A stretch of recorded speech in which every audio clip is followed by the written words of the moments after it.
आज हम पढ़ेंगे मैनेजमेंट की इम्पोर्टेंस। मैनेजमेंट की इम्पोर्टेंस क्या है वो उसी बात से पता चल जाता है जो हमने पहले इक्वेशन पढ़ी थी, anything minus management is equal to zero. अगर किसी भी चीज़ में से मैनेजमेंट को निकाल दिया जाए तो रिजल्ट क्या आता है? ज़ीरो। एक व्यावसायिक संस्था जिसमें काम करने वाले बहुत सारे व्यक्ति होते हैं तो वहाँ पर हमारे लिए मैनेजमेंट की आवश्यकता और भी ज़्यादा हो जाती है। पहले क्या था, व्यवसाय छोटे पैमाने पर किया जाता था तो जो बिज़नेस का ओनर है वो स्वयं सारे कार्य कर लेता था, या मैनेजमेंट स्वयं कर लेता था।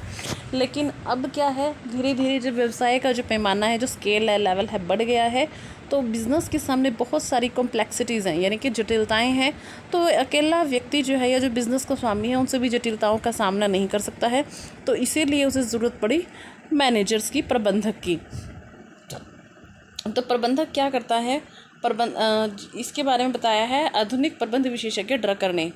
प्रबंध प्रत्येक व्यवसाय का एक गतिशील एवं जीवनदायक तत्व है। गतिशील यानी कि जो सर्कमस्टांसेस के अकॉर्डिंग चेंज होता रहता है, और जीवनदायक तत्व का मतलब है कि जो हमारे बिजनेस ऑर्गेनाइजेशन में लाइफ स्पिरिट डालता है, यानी कि जीवन प्रदान करने वाला एक तत्व है। और इसके अभाव में उत्पादन के साधन केवल साधन मात्र ही रह जाते हैं। हमने पहले पढ़ा था मैनेजर क्या करता है, 4M को बैलेंस करता है। 4M क्या है हमारे? मनी, मटेरियल, मशीन और मैन। इन चारों चीज़ों को बैलेंस करता है। अगर इन चारों के साथ मैनेजमेंट ना हो तो ये सिर्फ साधन ही रह जाएंगे, इनसे हम कोई भी उत्पादन नहीं कर पाएंगे। तो इन्हीं बातों से पता चल जाता है कि मैनेजमेंट हमारे लिए कितनी ज़्यादा इम्पोर्टेंट है, या किसी भी व्यावसायिक संस्था के लिए कितनी ज़्यादा इम्पोर्टेंट है। उसके बाद टेरी कहते हैं कोई भी संस्था बिना प्रभावी प्रबंध के अधिक समय तक सफल नहीं हो सकती है। अगर हमारी मैनेजमेंट एफिशिएंट है तभी हम सर्वाइव कर सकते हैं, और अगर हमारी मैनेजमेंट एफिशिएंट नहीं है तो हम ज़्यादा समय तक सर्वाइव नहीं कर पाएंगे। केवल बहुत कुछ सीमा तक अनेक आर्थिक, सामाजिक और राजनीतिक लक्ष्यों की प्राप्ति योग्य प्रबंधकों पर निर्भर करती है। अगर हमारे मैनेजमेंट एबल हैं, कैपेबल हैं, एफिशिएंट हैं, ठीक है, तो हम क्या कर सकते हैं, सभी प्रकार के हमारे इकोनॉमिक, सोशल और पॉलिटिकल सभी ऑब्जेक्टिव्स को हम गेन कर सकते हैं। बहुत कुछ डिपेंड करता है ये हमारे मैनेजर्स पर कि हमारे मैनेजर कितने एफिशिएंट हैं। इसी प्रकार इसी संदर्भ में कहा जाता है, वही इसी से रिलेटेड हमारी वो डेफिनेशन है, हमारी इक्वेशन है। क्या इक्वेशन है? Anything minus management is equal to zero, यानी कि इज़ नथिंग। यदि किसी क्रिया में से प्रबंध को घटा दिया जाए तो क्या बचता है? शेष कुछ नहीं बचता है। अब उसके बाद है मैनेजमेंट की इम्पोर्टेंस क्या है, महत्व क्या है। तो सबसे पहले मैनेजमेंट किस लिए किया जाता है? संस्था के उद्देश्यों को प्राप्त करने के लिए। तो प्रत्येक संस्था की स्थापना किसी न किसी एक स्पेशल ऑब्जेक्टिव के लिए की जाती है, और प्रबंध ही वो एक अदृश्य शक्ति है जो इन उद्देश्यों को प्राप्त करने में संगठन की या संस्था की सहायता करती है। कैसे करती है? प्रबंधक क्या करते हैं, यानी कि मैनेजर्स कौन होते हैं? विशेष ज्ञान, जिनके पास स्पेशल नॉलेज होती है, ट्रेनिंग होती है, स्किल होती है। तो मैनेजर क्या करते हैं? अपने विशेष ज्ञान और चातुर्य यानी कि स्किल के आधार पर जो फ्यूचर में होने वाली जो घटनाएं हैं उनको प्रेडिक्ट करते हैं, यानी कि उनका अनुमान लगाते हैं, फिर योजनाएं बनाते हैं, संगठन का निर्माण करते हैं, कार्यभार सौंपते हैं यानी कि स्टाफिंग करते हैं, फिर अधिकार प्रदान करते हैं, कर्मचारियों का निर्देशन, डायरेक्शन करते हैं और उन पर नियंत्रण करते हैं, और साथ साथ कर्मचारियों को मोटिवेट करते हैं। तो इस पैराग्राफ में प्रबंधकों के पांचों कार्यों के बारे में बात की गई है। और फिर वो क्या करते हैं? प्राप्त परिणामों का मूल्यांकन करके नियंत्रण स्थापित करते हैं, और इस प्रकार से वो एक इम्पॉसिबल काम को पॉसिबल बना देते हैं, असंभव लगने वाले कार्य को सरल बना देते हैं। तो यहाँ पर हमने प्रबंध के पांचों कार्यों के बारे में डिस्कस किया है। योजनाएं बनाना, संगठन का निर्माण करना, फिर आता है कार्यभार सौंपना और अधिकार प्रदान करता, ये हम स्टाफिंग में करते हैं। फिर आता है कर्मचारियों का निर्देशन करना, उन पर नियंत्रण रखना, ठीक है।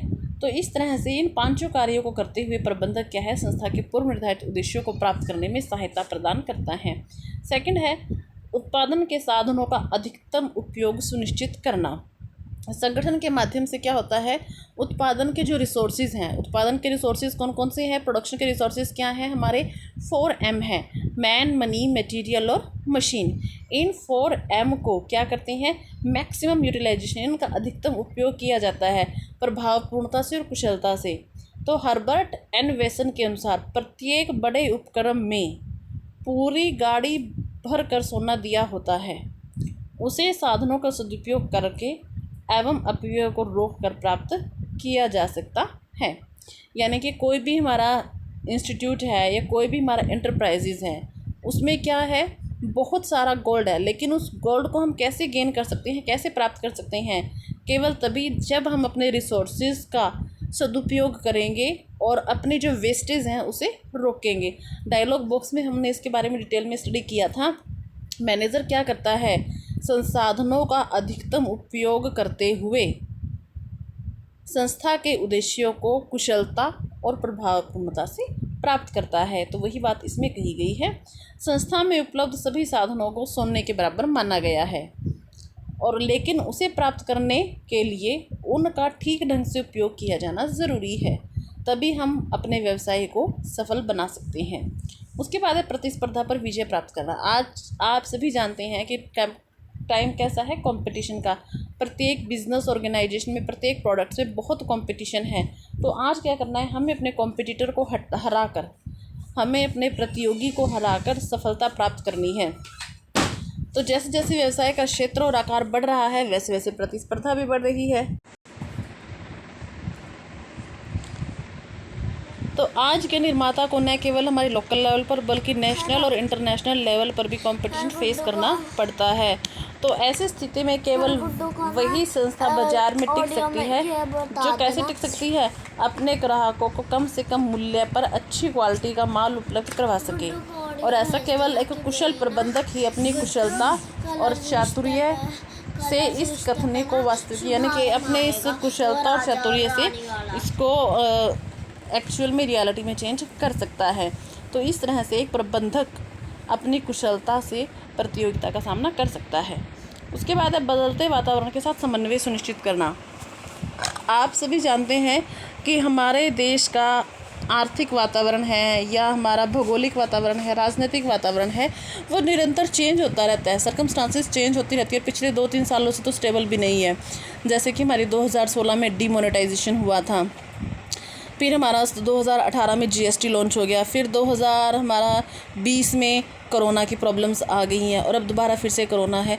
तो इनकी वजह से हमारी जो इकोनॉमिक कंडीशंस हैं वो भी स्टेबल नहीं है। परिस्थितियों में लगातार परिवर्तन हो रहा है। इसी तरह से कभी भूकंप, बाढ़ आदि आने से भी हमारे व्यवसाय पर विपरीत प्रभाव पड़ता है। तो प्रबंध का महत्व केवल संस्था के अंदर ही नहीं है, बल्कि बाहरी वातावरण के साथ भी इसको समझौता करना पड़ता है। कैसे करना पड़ता है? एक तो नई नई टेक्नोलॉजी, नई नई उत्पादन विधियों का विकास हो रहा है, नए नए आधुनिक मार्केटिंग मेथड्स आ रहे हैं, आधुनिक विपणन पद्धतियों का विकास हो रहा है। आज आप देखते हैं हर प्रोडक्ट में नए नए इनोवेशन हो रहे हैं। फ़ोन है, फ़ोन में हर साल कोई ना कोई नई क्वालिटी के साथ, नए फीचर के साथ नए नए फ़ोन लॉन्च हो रहे हैं। ठीक है, पहले सिंपल फ़ोन थे, पहले हमारे पास लैंडलाइन थे, फिर हमारे पास बटन वाले फ़ोन आए, फिर हमारे पास सब और भी एडवांस स्मार्टफोन आ गए, और दिन पर दिन जो ये टेक्नोलॉजी है और भी एडवांस होती जा रही है। तो एक मैनेजर को क्या करना है, अपने बाहर का जो एटमॉस्फेयर है, गवर्नमेंट की पॉलिसीज़ चेंज होती रहती हैं, इकोनॉमिक जो कंडीशंस हैं उनमें चेंज होता रहता है, सोशल इन्वायरमेंट में चेंज होता रहता है। तो इन सभी को भी प्रबंधक को इन सभी में क्या करना पड़ता है, कोऑर्डिनेशन, समन्वय, तालमेल बिठाना पड़ता है। तो एक प्रबंधक इन सभी परिस्थितियों में तालमेल बिठाते हुए ही अपनी व्यवसाय को, अपनी संस्था को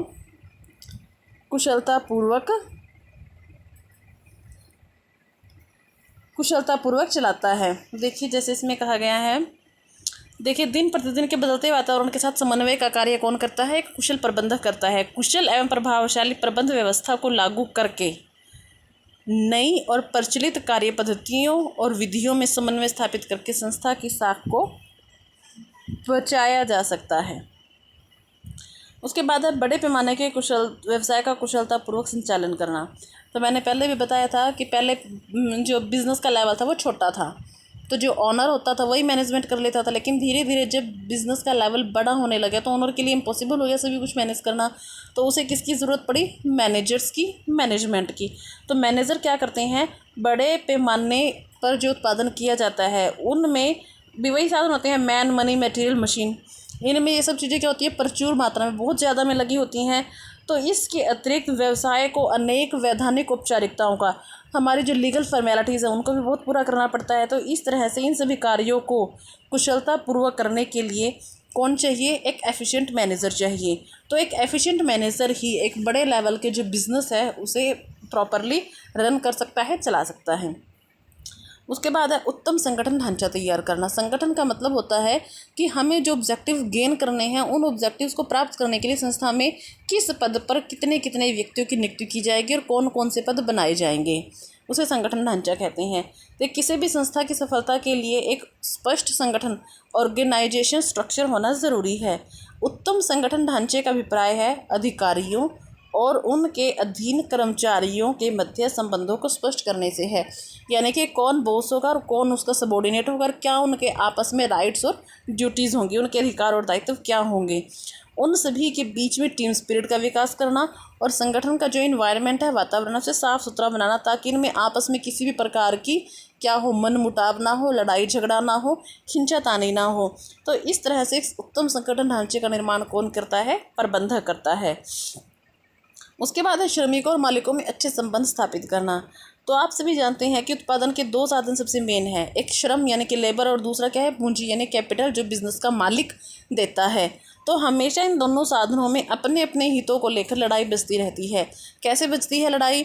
जो बिज़नेस का मालिक है वो चाहता है कि जो प्रॉफिट है वो सबसे ज़्यादा प्रॉफिट मुझे मिले और मज़दूरों को सैलरी कम देनी पड़े। मज़दूर ये चाहते हैं कि प्रॉफिट तो बहुत ज़्यादा हो रहा है लेकिन हमें सैलरी कम मिल रही है, हमारी सैलरी बढ़ाई जाए, हमें और भी बहुत सारे बेनिफिट्स दिए जाएँ। तो इस तरह से हमेशा मज़दूरों में और मालिकों में संघर्ष होता रहता है।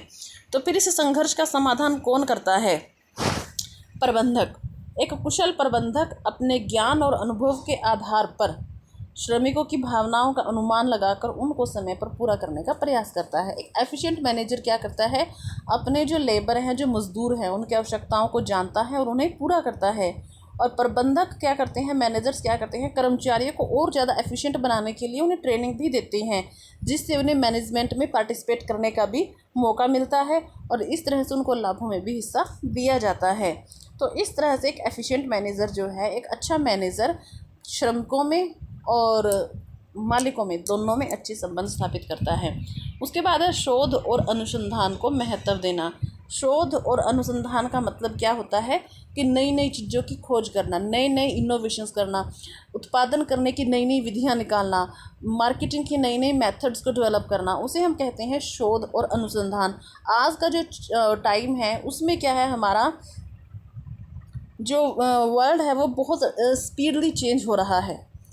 टेक्नोलॉजी में लगातार चेंज हो रहे हैं। टीवी है, पहले हमारा टीवी सिंपल होता था लेकिन आज टीवी यूट्यूब से कनेक्टेड है, वाईफाई से कनेक्टेड है। फ़ोन है, फ़ोन हमारा क्या बन गया? एक छोटा सा कंप्यूटर बन गया है।